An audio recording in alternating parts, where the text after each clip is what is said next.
Ladies and gentlemen, welcome to the Line Movement Thursday show. We are going to talk about all of the island games this week. We have my personal favorite game tonight. It is, of course, my two favorite teams featuring my two favorite players, the Miami Dolphins versus the Jacksonville Jaguars. We're going to talk about it all tonight. We got Joe Holka and my man, my first show on Line Movement with him, Mr. Matt LaMarca. How we doing, guys?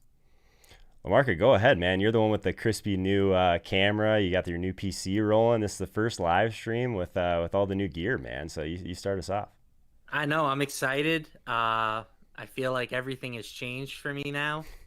You know, hopefully it leads to more success with with some of my takes. You know, it hasn't been the greatest start of the season just because the public teams have been so dominant, and I typically like to go contrarian. So that said, I'm feeling good now that we're back in action. We've got our first Thursday night show of the year, and let's crush it. Yeah, so let's get right to it here. We were talking earlier in the day, and I didn't sense a lot of enthusiasm from Mr. Holka for this slate. I got really upset at him. We have a 49-point total. LaMarca, do we have a chance for fireworks tonight? I think so. The betting numbers certainly think so.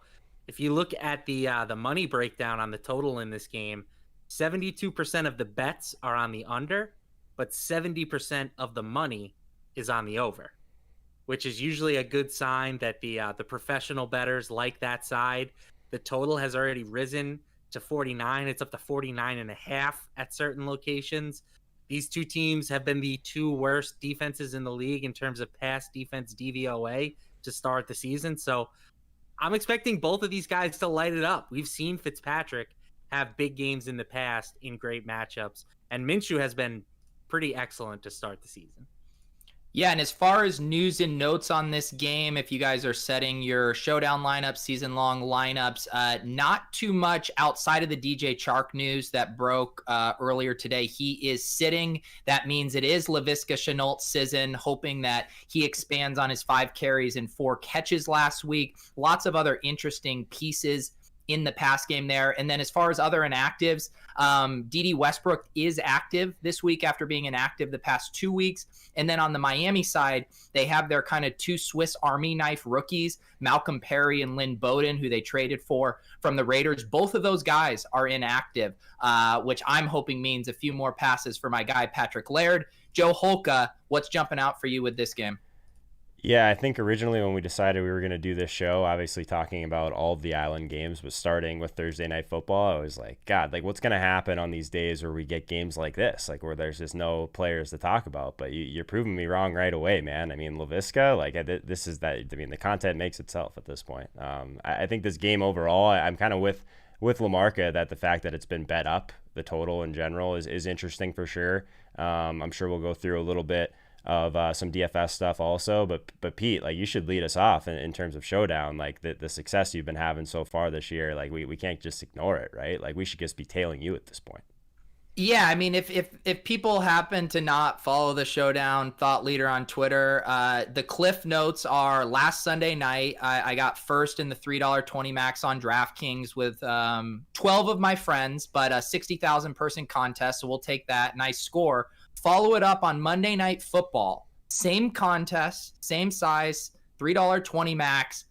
I miss a solo ship for first place by 0.11 points. Had the exact same lineup as the first place teams, except instead of Jalen Richard, who did fumble it, I had Zay Jones, the sharp play, solo ship for $25,000, 0.11 points off. LaMarca, how tilted should I be? Dude, the most tilted.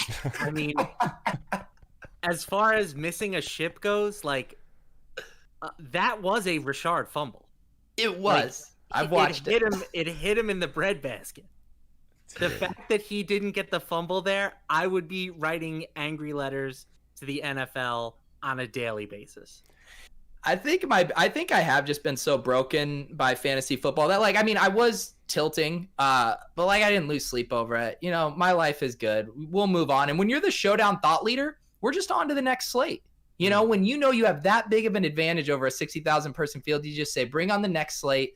And so here we are. We are on to Viska versus Patrick Laird, the Jags versus the Dolphins. LaMarca, have you built any showdown lineups for tonight, or have you been focusing on the betting? I've got some lineups. It's a very interesting slate because the news for Chark means you can basically do whatever you want because there's so much value with some of the Jags wide receivers. Even if you want to look at like Isaiah Ford on the Miami side, like there's a ton of just cheap, viable options here. So you can do whatever you want. I think for the most part, you're going to want both quarterbacks in your lineup. You can very easily put one at the captain spot. But for sure, I think both guys need to be in there at least as flex plays. And then it's just determining, which player, which expensive receiver you want to be the most bullish on. For me, that's pretty easily Mike Gesicki. The Jaguars have been dreadful versus tight ends to start the year. They're 31st in DVOA versus the position. And Gesicki is a monster. Like, as in terms of athleticism, he might be the most athletic tight end in the league. He's like 97th percentile Spark X score. If you go over to Player Profiler, all the bars on everything are just through the moon. He's a freak, and he's developed some nice little chemistry with Fitzpatrick. So he's my guy. I think he's my preferred captain play tonight, coming off of an 8 for 130 and a touchdown performance last week. So I'm riding the Gesicki train. I think that's the guy I want to put my eggs in his basket. All right. Now, see, to me, my immediate thought was like all the game log watchers are going to be jamming him in after his 30-point burger this past weekend. But if the LaMarca is on him, it can't be a fish play. I will say, I did get in a couple bets before we hopped on the show, and one of them I did hit was the Gesicki under. I got it, I think, at 54.5, but it was plus 135 on the under. So, yeah, he's coming in around the 50 range as far as in most projection systems. Joe, are you on Gesicki or off of him? He's definitely a boom-bust kind of guy. Yeah, we must be looking at some pretty similar props because I see that prop for Gesicki. The under looks pretty nice on that one. I think I can get plus 115 at about 53 yards or so, which seems like a little bit much. I'm actually a pretty big fan of Gesicki overall. In this spot, though, I just don't see Miami having like a ton of crazy success. I guess the biggest problem with this game overall is there's so many different pieces. Like, I'm not really sure what to do with like this trio of running backs, like all of these guys. Like, there's just so many different like ancillary pieces of this that it's really hard to get a feel for even where to go from a DFS perspective. Like, thank God that Devontae Parker is in this game because at least we have one more expensive wide receiver to go after. I think the under on that one is actually pretty interesting too. I'm seeing that about 59.5 of his receiving yards. But Gardner Minshew is the only one I think that I have a lot of conviction for right now. That's kind of where I've started my captain slot to start. And then I'm told, Fantasy Twitter has told me that I have to play this Laviska guy. I can't even say his name. Can you show me how to say this guy's name?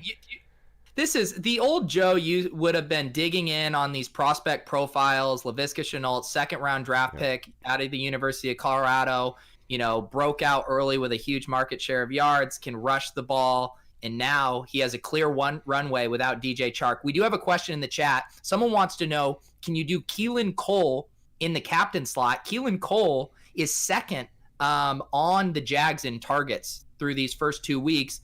LaMarca, can you give a stamp of approval on that play? No, I can't.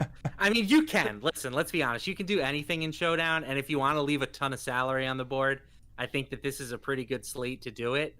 I just don't think you need to. Like, normally when you want to captain a cheaper player like that, it's because there's a lot of high-priced guys that you're trying to jam into your lineup, and I just don't think you need to go in that direction tonight. Like, you can captain Minshew and just play Cole in the utility spot and still get basically whoever you want if you want to go in that direction. Yeah, and I think the thing that I think about with the captain slot is, where's the average depth of Keelan Cole's targets going to be? And I think Chris Conley is probably going to be the guy getting more of the shot plays down the field. I'd almost prefer to go with Conley and hope he gets a few bombs than more Keelan Cole in the short to intermediary. So that would just be my thought on it. But like LaMarca said, I think because of his targets, you can definitely justify it.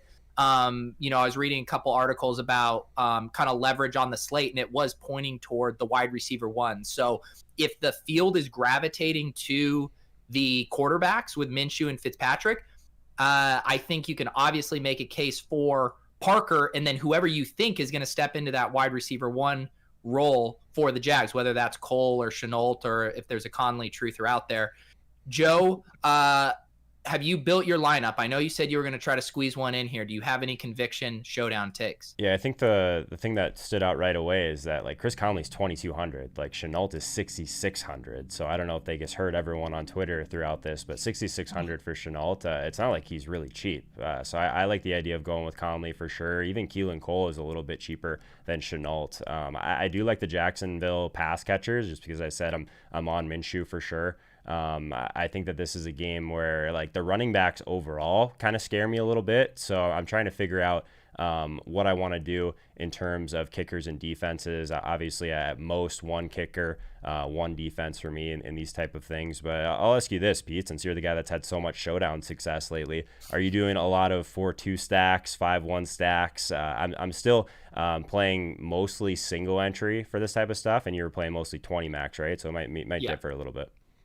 Yeah, I for this slate, I ended up doing a lot of 4-2s in 2-4s in both directions. I mean, if you're new to Showdown, typically 3-3 is going to end up being the most popular construction. The 5-1s have historically offered the most leverage.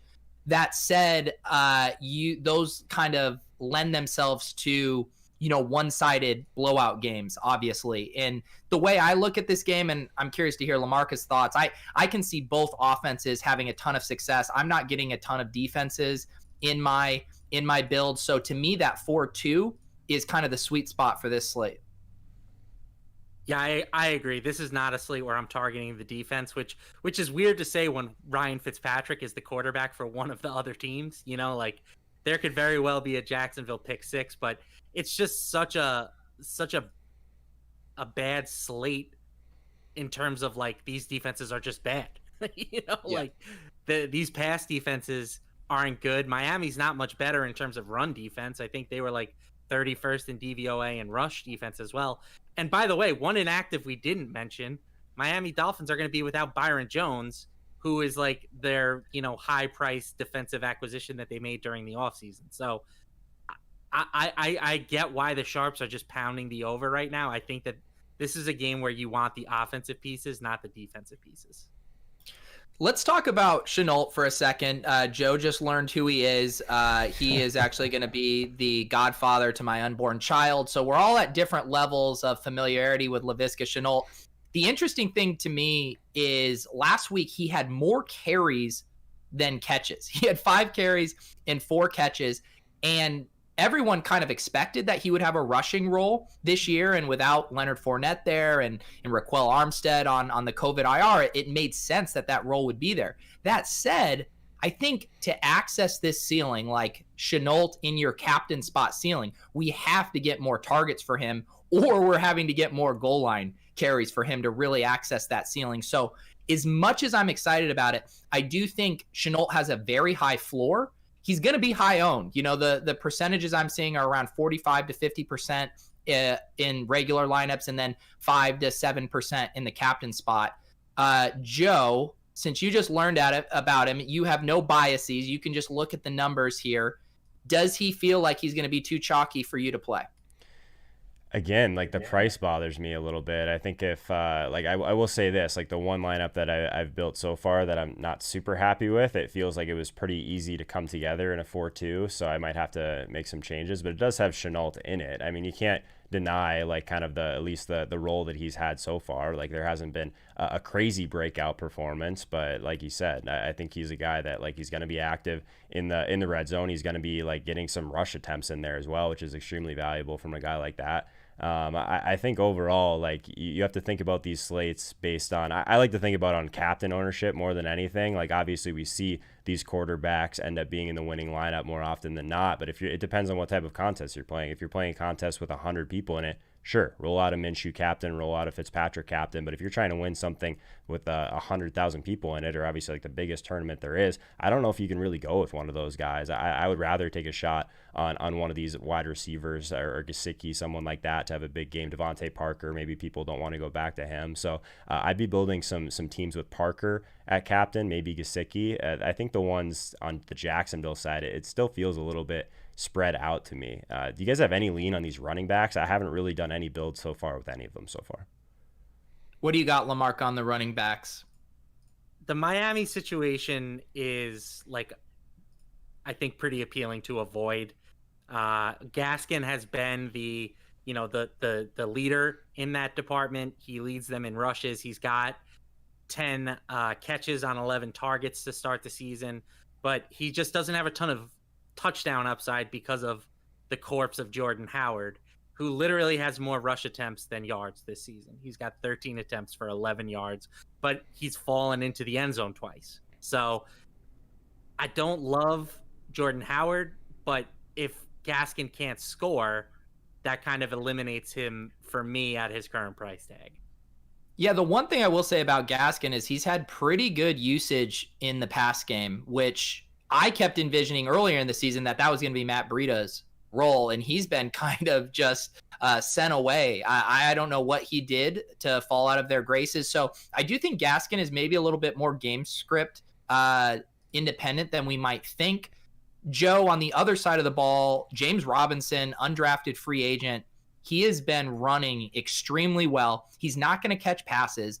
He's probably going to lose some, goal line stuff to either, maybe Shenault, maybe Minshew passing. So there is some fragility to his role, but he has looked really good through 2 weeks. Yeah, I mean, I always get a little bit nervous with these guys that don't catch passes, but I mean, a slight home favorite. He still had four targets last week. That's not the worst thing. He still got 4 red zone touches over the last 2 games here, but he's just not playing a ton of snaps overall. I think the price point is interesting because he's kind of like right around that range of some of these guys I think have a higher ceiling. Like if you wanted to pay up for Devontae Parker, I think I still prefer that, or pay down a little bit for Gesicki. I think that the Gesicki versus Robinson is going to be one that a lot of people are trying to decide between. You guys have any lean between those two guys? I think that ends up having to be dependent to your build, right? Sure. As we like to say, your lineups need to tell a story. That said, there could be stories involved where, say you are playing like James Robinson and Minshew in kind of like a Jags route, and then you're bringing it back with Gesicki and Fitzpatrick and some pass catchers on the Dolphins. So I think as long as your lineup is correlated, that you could play both of them, but just purely in a vacuum, I think James Robinson has probably the higher floor and Gesicki has the higher ceiling. I'm guessing LaMarca agrees based on his Gesicki love earlier. Yeah, I mean, I'm taking Gesicki over everybody on this slate, so I'm the wrong person to ask. But I do like James Robinson. I think he might be a little bit under-owned tonight, just because there's going to be so much focus on the Jags passing attack. But Miami, like I mentioned, they stink against the run too. They're 31st in rush defense DVOA. And Robinson has gotten 16 carries back-to-back weeks. He did eclipse 100 yards. Like, I just think that for the potential production that he gives you, he might be a little bit under-owned. It is a slate where you can do pretty much anything you want, but I think most people are going to be interested in clicking on the passing names for Jacksonville and kind of ignoring Robinson a little bit. Let's talk about a guy we haven't mentioned, and if we're using this show as a proxy for who might go under-owned because we haven't talked about him, he's going to be $200 more expensive than Shenault, so that immediately is going to put him in kind of a dead zone range. But Preston Williams is kind of the other man in this equation. He has had a really slow start to the season. That said, he blew up down the stretch last year when Devontae Parker was out. We know he's a grown-ass man. Any love from either of you for Preston Williams? It seems like he's going to go really low-owned relative to what I would say is a nice ceiling. I don't know, man. That kind of scares me a little bit more. We just haven't seen much from him this year at 6,800. Like, I think I prefer all the guys around him. I don't know if LaMarca feels any differently. I don't know. The Miami passing game is kind of interesting also because there's some nice value there too. Like we haven't even talked about Isaiah Ford yet. Like he's been basically that every down guy in the slot so far this year. Like he's the one that has probably the best matchup in this spot against the Jags. I guess the Jags aren't very good anywhere on defense, but they've been just destroyed in the slot. So I kind of like Isaiah Ford at 3K versus like just forcing in a guy like Preston Williams. Yeah, and if you want a showdown thought leader, peek at my exposures. Isaiah Ford is my highest owned player on this slate. I right now I have 60% Isaiah Ford, so I definitely like that take. LaMarca, any love for Ford or these ancillary pass catchers? Yeah, so I'm trying not to read too heavily into the DVOA numbers from this year just because we've only had 2 games, but Jacksonville is 7th against number 1 receivers and 7th against number 2 receivers, 17th against other wide receivers, including the slot guys, and 31st versus tight ends. So the metrics sort of back up what Joe was saying, where the Jags are weakest in the slot in the middle of the field. I do think Preston Williams is a little bit sneaky. I mean, he's had the same number of targets as Devontae Parker through the first 2 weeks at 12. But I don't love the matchup as much as I love it for some of the other guys. I agree with you guys on Ford for sure. I love Ford if you're building multiple lineups. I think he's a guy that you want to be overweight relative to the field with. And certainly if you're only building one lineup, he's a nice pivot compared to some of the cheap Jacksonville chalk that we're going to have. Joe, before we transition to some of the other island games this week, do you have a lean on the spread or the over-under? It kind of makes me nervous that this game's been bet up a little bit in terms of points. So I kind of think that maybe that has gone too far at this point. So I might be on the under in this spot. Anytime I'm like really struggling to like piece together exactly how I think the game's going to go, I think there's a chance that it could just be a lower scoring Thursday night football game that we're used to. I know you don't want to hear that, Pete, since there's so many superstars in this game. But I think I'm on the under. It's kind of a stay away in terms of the money line, I think, for me. You're going to know who Laviska Shenault is after tonight. He's in my lineup right now, man. We'll see. There we go. What's your official pick here, LaMarca? You mentioned that the Sharps were on the over. Yeah, I'm taking the over. I like the over in this spot. I just think that neither of these defenses are going to stop anybody. As far as who I like in this game, I'll give a slight lean on the Jaguars. You know, Jacksonville has been pretty frisky through the first 2 weeks, and this line is basically saying that they're identical to the Dolphins on a neutral field. I think Jacksonville might be better. I think Minshew might actually be good. I mean, we still have a little bit of work to do to confirm that assumption, but Minshew for sure has had some impressive games to start the season. So I'm a little bit more bullish on Jacksonville than I am on Miami at the moment. All right, let's head over to the Sunday night football game. We can circle back to this game when it kicks off here in 20 or so minutes. We got the Green Bay Packers at the New Orleans Saints. Saints currently a -3 favorite. Kind of an interesting game here with the Packers looking pretty solid through 2 weeks. The Saints most likely going to be without Michael Thomas. Alvin Kamara, of course, goes nuclear on Monday Night Football. Do we have any snap takes early in the week on this Sunday Night Football game? Go ahead, LaMarca. Love the Saints. I think that the general perception right now is that the Saints are kind of overrated. Drew Brees is done, and that the Packers are legit NFC contenders now. And maybe that turns out to be true, but I'm certainly not going to make my decision off of 2 games. The Packers have played, the Lions and the Vikings, who are considered to be 2 of the worst teams in the league right now. I mean, specifically the Lions were without 2 of their cornerbacks against Aaron Rodgers, which is never ideal. Meanwhile, the Saints, they have talent. I do worry a little bit about Breeze without Michael Thomas.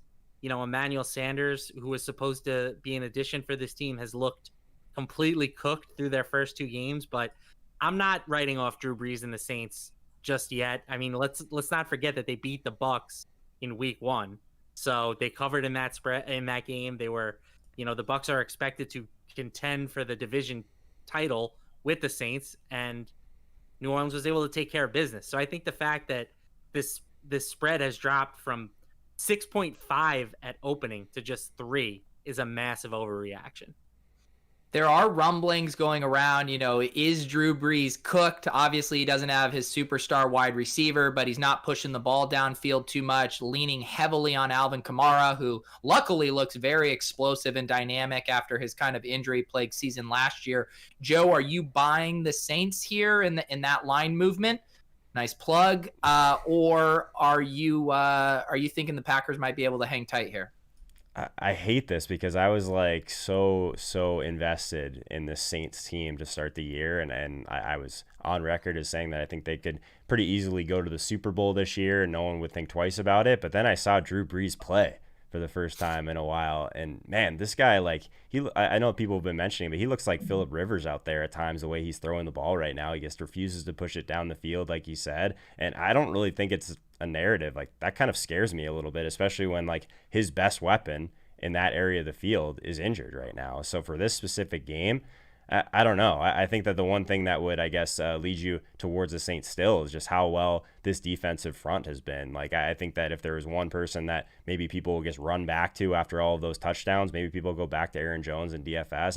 I don't know. I won't be one of them. I think that this defensive front is legit. I mean, they've played against the Bucs and the Raiders, so not anything too crazy on the ground, but they've done pretty well. So Aaron Rodgers is someone that I rarely go to from a DFS perspective, but in this game, from a betting perspective, I'm worried about Drew Brees and I'm worried about the Saints, and I hate to say it.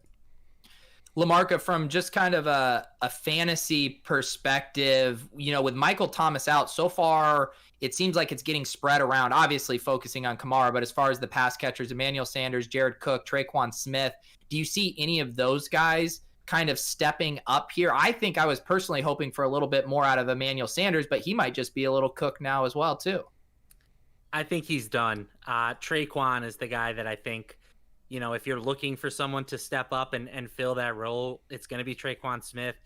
He was pretty good last week versus the Raiders. Didn't score, but he had 5 catches for 86 yards on 7 targets.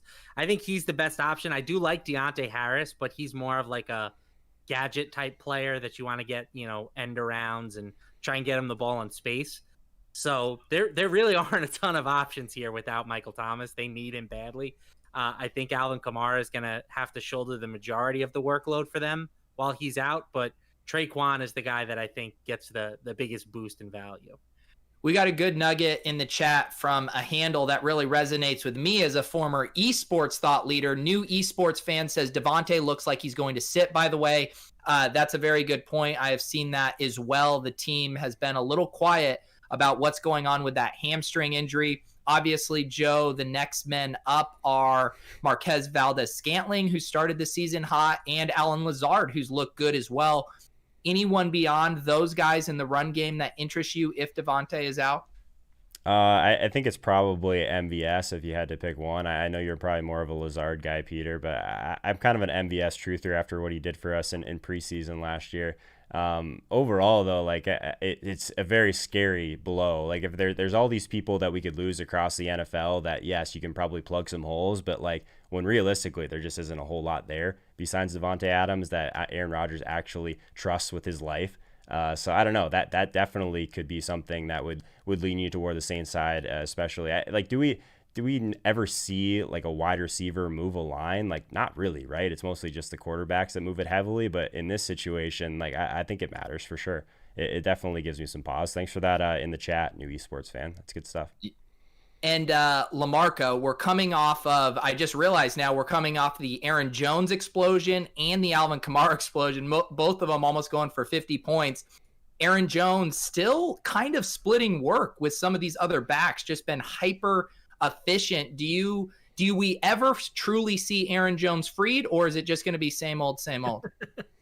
I don't know if we'll ever see him fully freed, but I will say that when Davante Adams was out last year, Jones became like a go-to option for Aaron Rodgers in the passing game. And that additional, bump in receiving work would make him a strong DFS option. I know that the matchup versus the Saints isn't ideal, but if you factor in, like 15 carries on the ground with, 8 targets maybe in the passing game, that's a pretty appealing combination. Yeah, he's so damn good. I mean, he's one of those guys that you're just salivating if he got 20 touches, but it is something to know. And just from a DFS perspective, a showdown perspective, to me, he is that guy. He is the Will Fuller of running backs, where when he's low owned, you play him because the ceiling is the roof. And if he's high owned, there's a lot of downside risk with the other guys getting worked in. So it'll be interesting to see how ownership shakes out on that. Joe, anything else interesting in this game from either a DFS or betting perspective? I think the under is interesting, just given everything we've talked about. I think that the defense for New Orleans could be pretty stout, especially if there's less weapons for Aaron Rodgers. I don't really expect Aaron Jones to have a great game in the spot. I get what you guys mean, though. If he gets the touches, he's talented enough to do it in any matchup for sure. I think that the side of the New Orleans offense is a little bit more intriguing. I would love to get behind the Traequan Smith love. I think that that's a little bit pushing it, given the type of role that he's had in the past. Doesn't really fit Bree's current skill set, I guess. So overall, this won't be a game that I go out of my way to go after in terms of if I end up playing Showdown, if I end up playing one of these other slates that it includes. I think that from a betting perspective, I think the under, again, just seems like the most enticing for me.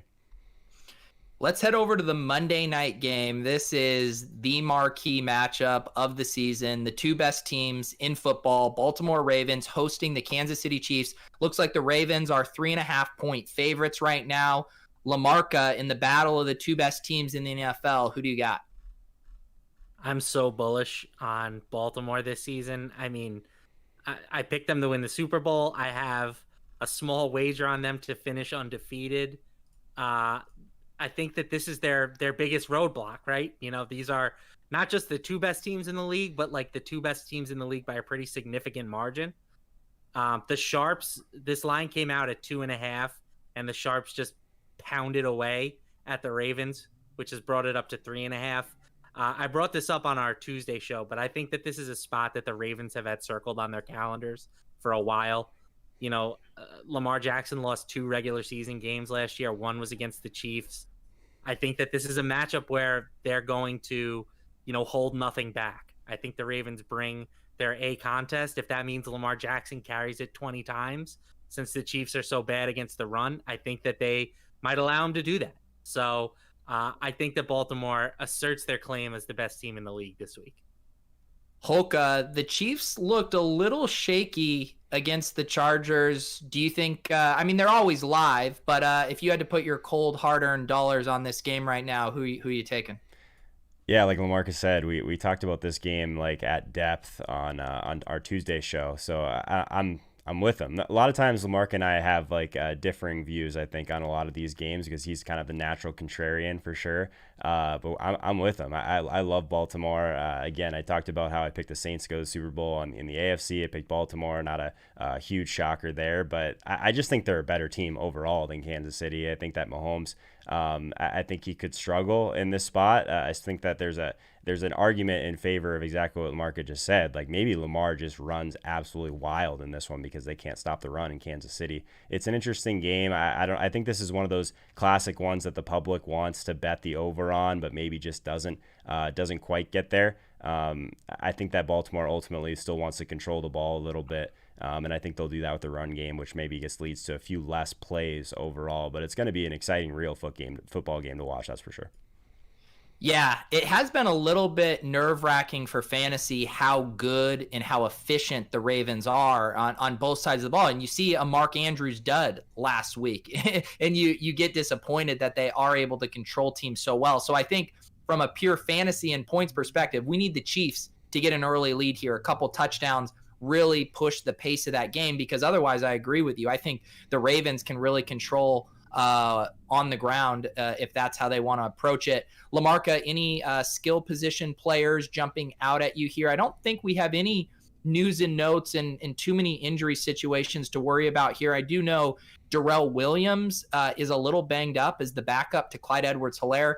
That said, CEH is operating as a true bell cow back right now, so I don't think that has a huge impact even if he doesn't go, although Darwin Thompson is kind of the the old exciting prospect that people like me fell for last year. LaMarca, what do you got here from a fantasy perspective?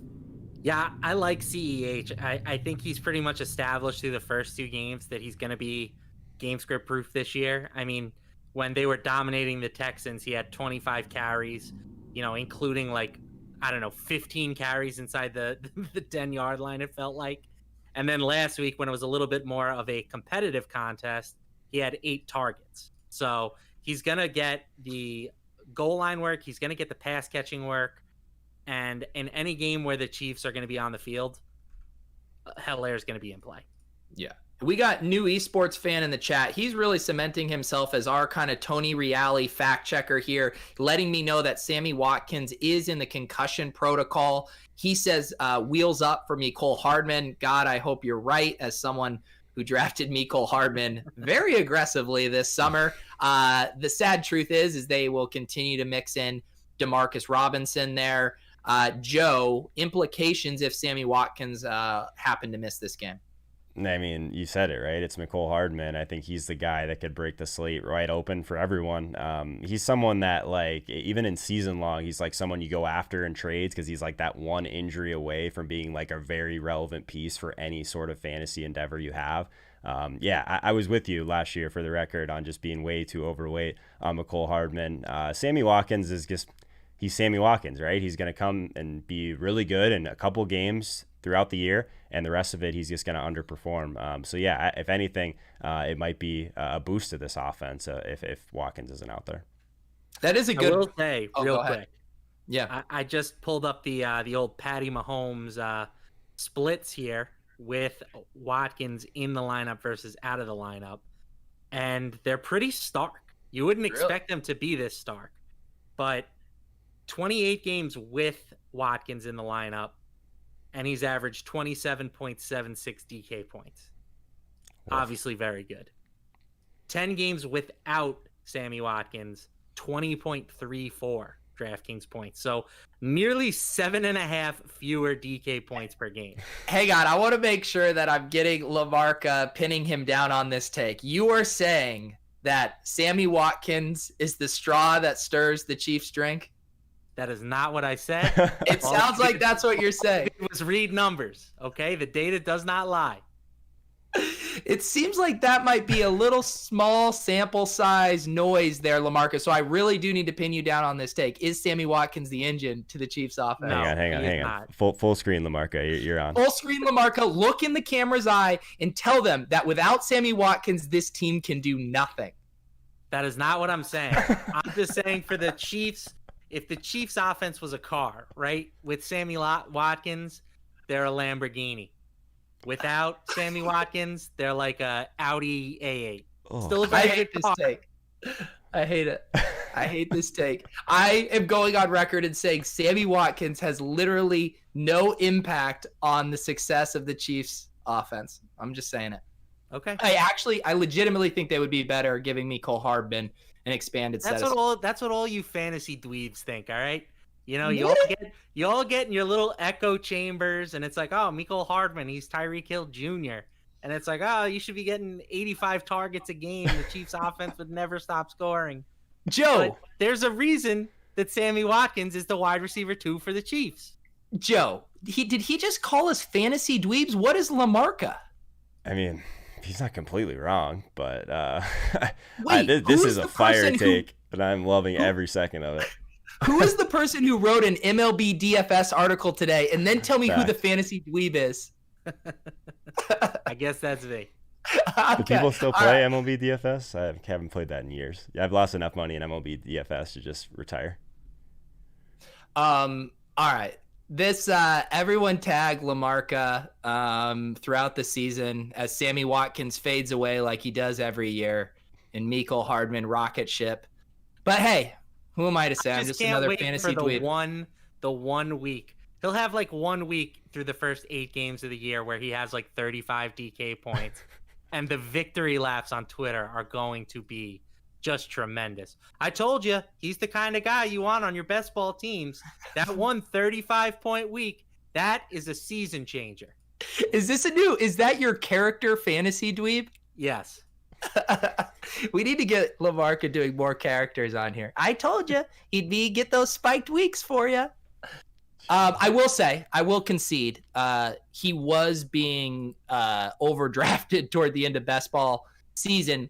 But again, I think Joe was mentioning this earlier, like, to me, there isn't a ton of difference between, say, Tony Pollard's contingent value behind Ezekiel Elliott and Mecol's behind, Tyreek or Sammy Watkins, in that if that volume ever opened up, we know they have the talent in the offense to really explode. So, if you drafted him as kind of a handcuff type guy who could win you weeks down the stretch, I definitely agree with that. I think it was disappointing in that he was really efficient his first year. We generally see breakouts from second-year wide receivers, and then, of course, being tied to Patty Mahomes, you get a little excited. But the team, for whatever reason, they are committed to these vets.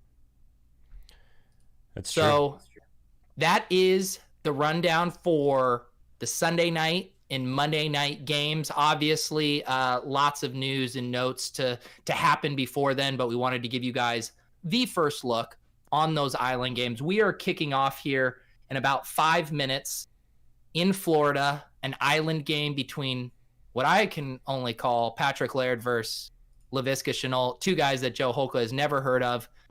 Joe, how are we feeling here as we head to kickoff? Did you get your lineup set? I'm feeling good, man. I got my lineup set. It does have your boy in it. I tried my hardest to get him out of there, but it happened. So we'll see. The first thing we're going to do in this slate locks is we're actually going to be bringing up the 5K queue. Our CEO, we love him, we hate him, Chris Neville, is in the 5K queue. He may or may not have built this lineup on his phone on the couch. I'm curious. We broke down the entire slate, and I would imagine we're going to open Chris's lineup, and it's going to be something extremely contrarian. This is why he wins these 12-person fields. So imagine we're going to see what 5K American dollars means to our CEO very, very soon. So I'm excited for that. Well, and if people are trying to piece together names, obviously, Chris, the CEO here, he is also in the Super Contest, $5,000 winner take all contest that Joe Holka and Mike Leone are in on the Tilt Space, which, by the way, that airs every Sunday at 6:30 p.m. Eastern. We go live right as the 4 p.m. slate is wrapping up. And Chris is in that as well. Where is he in that? I didn't get the update on his team. He got off to a decent start in week one, like we did. Had a really rough week two, I'll say that. So I think that both of us, I wouldn't say that anyone's really drawing dead yet. We really could have used the Cowboys to win last week. That would have been very helpful. We could have went 4-1 last week, right? I forget. Yeah, we needed the Raiders. The Raiders, that's what it was. To lose, yeah. Right? Or to not to cover. lose. We had the Saints -5.5. Yeah. Saints, that's what it was. It was Dallas the week before. Yeah. It's tough scene. So, LaMarca, have you heard the story about how this Super Contest regging went down? No.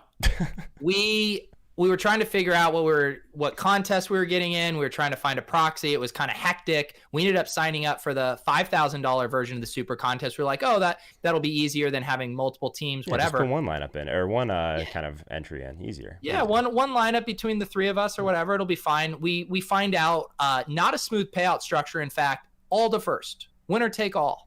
Winner take all. So it's like $500,000 or nothing, basically. Yeah. And why not? And now we're T27, I believe, which we just needed to finish strong on Sunday, like Bryson DeChambeau, just closing it out in the majors. You seem worried, man. I'm fine. Do you know what the winning guy, what percentage you need to hit to win typically? Well, it's 100 people in it, so it's not like we have to beat a ton of people out, right? 100 is not very many. I just have to ask LaMarca a question. So we just said that we didn't even look at the payout structure of the contest we registered for, and you're asking me if we know the historical percentage that the winner has. The answer is no. I do not know that. Fair point. The one thing I will add is if you ever need a proxy to go out to Vegas for you, holla at your boy. Love it. Look at you. Yeah, between you and Joe, just no concerns about Corona. You guys will just travel around the world these days. I'm actually I'm booked for a Vegas trip in December, so we'll see how that goes. There you go. There you go. 17 seconds, Pete. 17 seconds until lock. Get Till your we see lineups these in. ownership percentages. Mhm. Who else? What other names are in Chris's big queue? I haven't looked. I'm gonna wait for it to go live and then I'm gonna open it. Okay. But I think it was like Osmo. It's all the names you'd think. Yeah. Yeah. It's like literally 12 people. LaMarca, you ever fire at these queues? I'm not a Q guy. Smart man. Unless it's barbecue. It's just I don't have the bankroll to support it. You know what I'm saying? You need to like really chase them aggressively, I think, if you want to try to win one. Yeah. Or just be super lucky. But if you want to like really give yourself a good chance at getting one, you have to fire like a ton of entries at it. And I would just rather put my money into other things. And it's also interesting to me, the appeal of the queue is the live final experience. And so, Right. Which now, apparently, yeah. So without that, like the appeal is completely gone for me. Like I put a bullet in the League of Legends online qualifiers. Like I was literally playing golf and like pulled up the final match to see how it did. I'm like, why did I even get in this? Like, what was the point? Joe, are you going after any queues these days?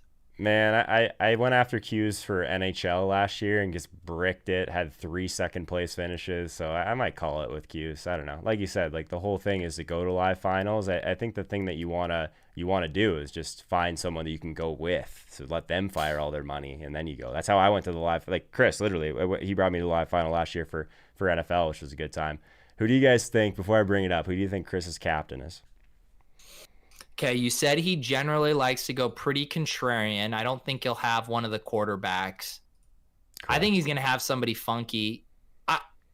I'll say he has James Robinson as his captain. You have it up. I don't. How do I have the James 1500 QA? Robinson. I captain. Called it. Jimmy Rob. So he's got Robinson captain. He's got both quarterbacks. He's got Keelan Cole. He's got Conley, and he's got Fitzpatrick and Gesicki. This is a well-constructed team. Nice job, Chris. I actually don't mind this team at all. I feel like that's maybe the chalk lineup. I've said that I probably built 10 lineups, and each time I was like, this is the chalk lineup. Here, I'll pull up because I did, for whatever reason, I put one lineup into a double up because I did want to just see what a cash lineup would be. Let's just bring up Empire Marker's team. That's the chalk. Yeah, okay. Say his while I pull up mine. Minshew captain, Robinson, Cole, Conley. Bring it back with Fitzpatrick and Gesicki. I literally had this team built. Instead of Gesicki, I played Parker. That's the only difference in my team. I'm sorry. Okay. One more time. Can you run that back? Minshew, Robinson, Keelan Cole, Conley.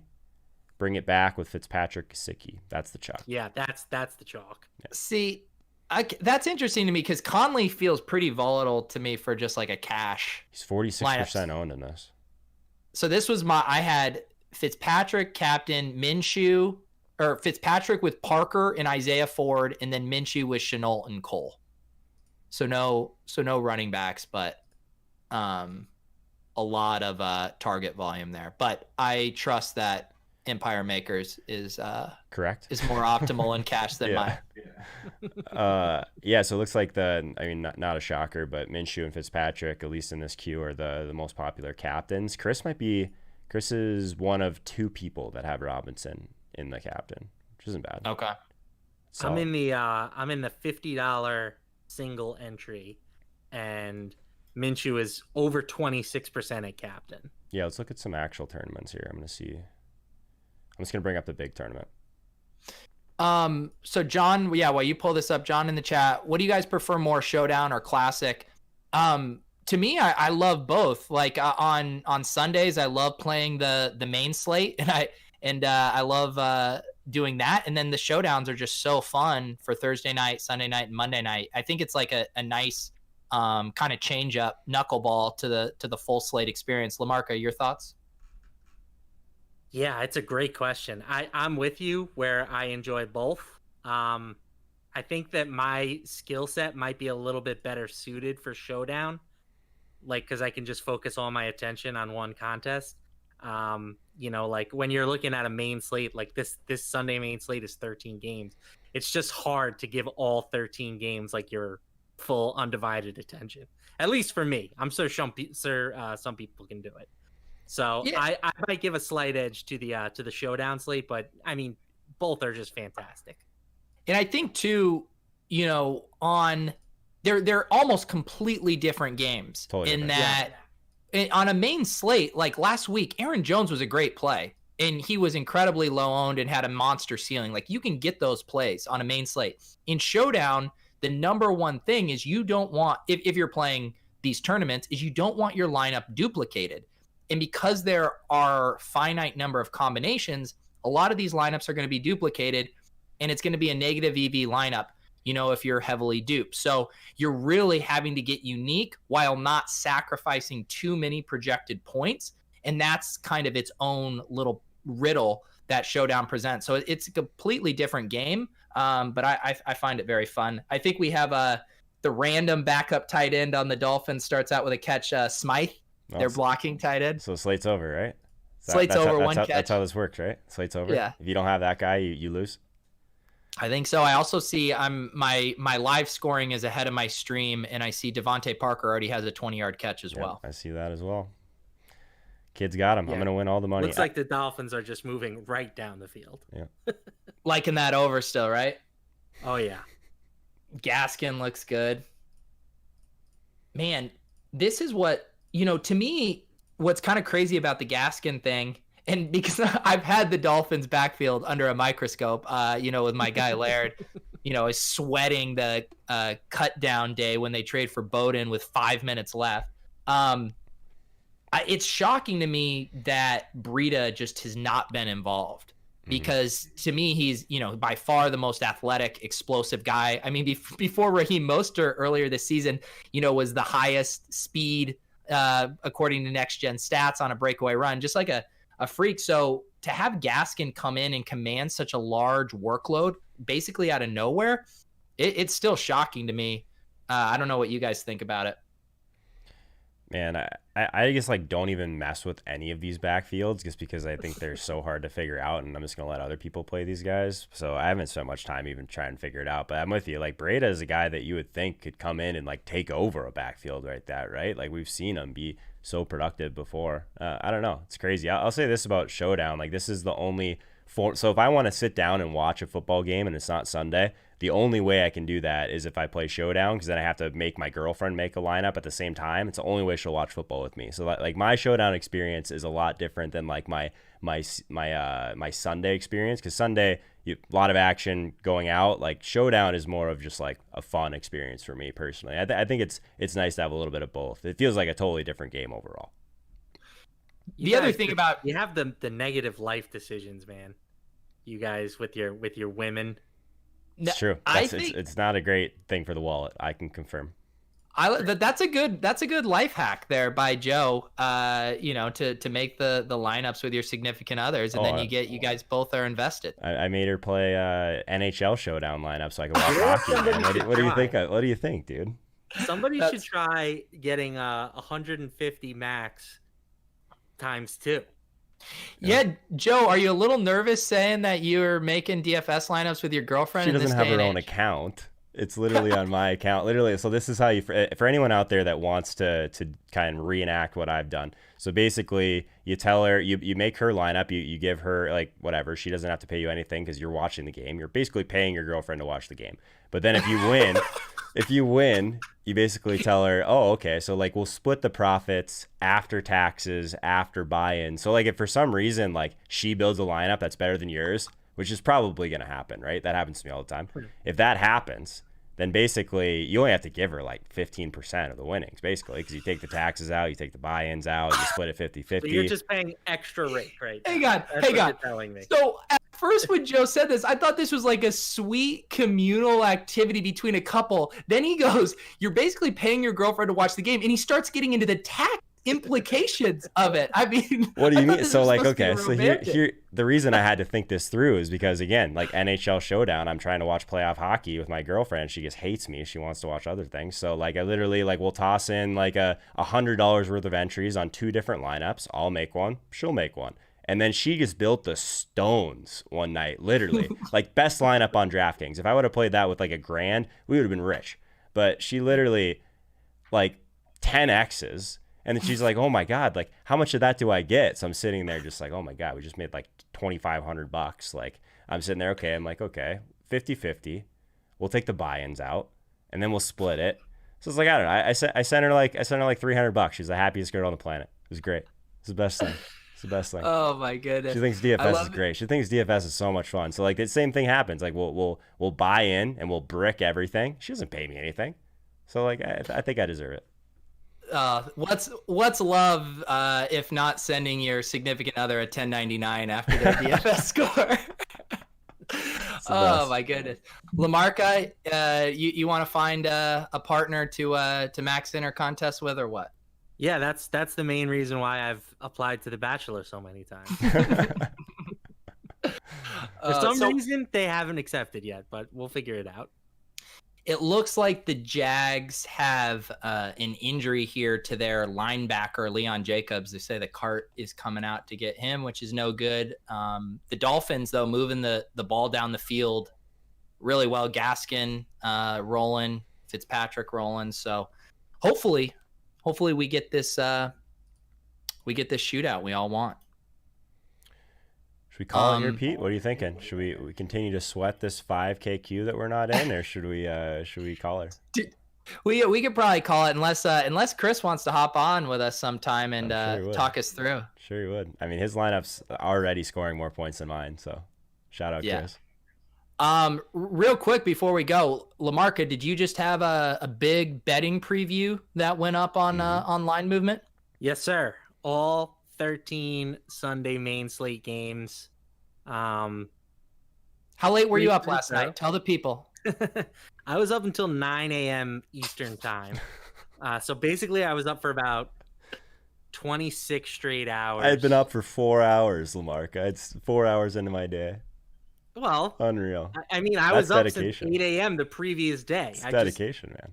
I couldn't sleep. You know, like I could try to squeeze in like 3-4 hours and then crank out all the stuff that I need to do in the morning, but I would rather just get it all done. It's a more restful sleep that way. You know what I'm saying? You don't have it weighing on your mind. Give the people a tease, the juiciest nugget or thing that popped out to you after doing all your research. Yeah, so I brought this up on the Tuesday stream, but I love this trend. It is the teams that are 0-2 against the spread and straight up heading into week 3. Those teams have historically gone 56 and 36 against the spread in that third contest. So that's nearly a 20% return on investment. There's a lot of logic that goes into it. You know, like those teams are probably undervalued because they haven't covered yet. Public is, for the most part, not going to be interested in those teams. So the lines have to become a little bit inflated in their favor to try and entice some action on them. So I think this is a good week. I think every week's a good week to go contrarian, but this week in particular stands out to me as one where fading the public should be one of your primary goals. I like that trend better than your Sammy Watkins one. Holka, anything you want to plug going on over at Line Movement this week? Man, there's a lot of stuff going on. I would imagine that most people have been kind of checking out the shows on YouTube. If you have, I would love it if you guys would subscribe, hit that like button. We do have a podcast. I will say this. A lot of people don't know that we do have the podcast up, so definitely check out. I believe it's on the Twitter feed right now. If not, I'll tweet it out again later today. So if you miss any of the live streams, check out the podcast. We do have our stream that's at 11 a.m. Eastern time on Sundays. I'm on directly before that. So check out both of those. Basically, like there's NFL going on, whether it's the written side or the video stuff, every day, multiple times. So definitely check those out. All the betting stuff that's going up has been really all of our written content. I couldn't be more happy with, and LaMarca has been a massive part of it. So he's just crushing it. Excellent. Yeah, and I will I'll plug our Sunday shows. We do one with Dieter and Joe and I right before lock. I believe we do that from 11 to 12 a.m. Eastern time. And then, of course, the Tilt Space, the bookend to your Sunday main slate. We haven't gotten a good sweat yet, but one's coming. I'm sure we will confer tomorrow. Didn't we only win like 15K last week? And what do you mean we haven't had a sweat? On the show, a collective sweat that we could all enjoy. All three of us made money last week. We did. Hey, Joe, Do you want to know how you do a promo for a show? I'm building up drama, and you're trying to undercut me like, oh, we're all winners. You don't like, have to lie to the people, Pete. We had a great week, man. There's gonna be plenty of weeks where we don't have good weeks. You can't just tell me lose every week. That's not great either. Well, that's been my strategy in previous years, Joe. Yeah, but now you're not the deposit leader. You're literally a showdown thought leader now. It's totally different, man. You gotta represent that brand. That's Preston true. Williams touchdown. Time to go. What? Who called the contrarian Preston Williams play? Time to go. I have him in my lineup. That was for you, LaMarca. All right, guys. For Joe Holka, for Matt LaMarca, this has been the Line Movement Island Stream. I'm Peter Overzet. We'll see you guys next week.